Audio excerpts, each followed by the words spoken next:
আসসালামু আলাইকুম ভাই ওনারা বেগিন কেন আছেন শিবির ওনারা বেগুন ভালো আছে বলে আলহামদুলিল্লাহ ওনারা দবর হাতে ভালো আছে ভাই আজ যোগ্য বুড়া মারা ভালো আছে এই গুতা আমি ফসল লই দিয়ে অনেক নাস্তা নাস্তা করছি না যতন হই যোগ্য হদন না করে নাস্তা নাস্তা না করে যোগ্য রাতে আসলে নাস্তা হদন আনি দি নাস্তা আনি দেওয়ার পরে যোগ্য আর হাত নাস্তা এনে লইতে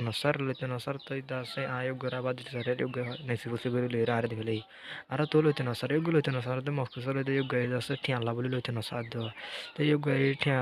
টিয়া হলো তো স্যার নিয়ে আল্লাহ হয়তো তুমি তোমার আই টিয়া দিম টিয়া দিম জানো নাস্তায় হলো মানে টিয়া হলো তারপরে যতন হয়ে যোগ্য যাচ্ছে নাস্তায় হলো টিয়া হলো তুই নাস্তা হলো টিয়া দোনোর পরে নাস্তা যাতে লই ফেলে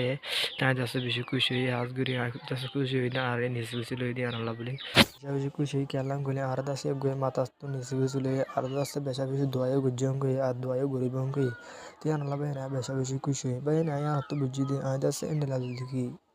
মদত করে যদি কিন্তু আমি মরিলে শান্ত কুল পাইম বলি আমরা আশা করি আল্লাহ দাসে হইও ধরা যাবে যে হরিকার যদি কি এক একজন করে যদি কি করে যদি কিলে মদত করে যদি কিলে তুই দাস একর বদলা দি যাই আল্লাহ দাসে জিয়ান হয় আনর হনত কিনা করে না ভাঙে আল্লাহ জিয়ান হয় আনর হনত না ভাঙে ইয়ান আল্লাহ বাইন আর যে যুদ্ধের বাড়ি এদুর মদত করি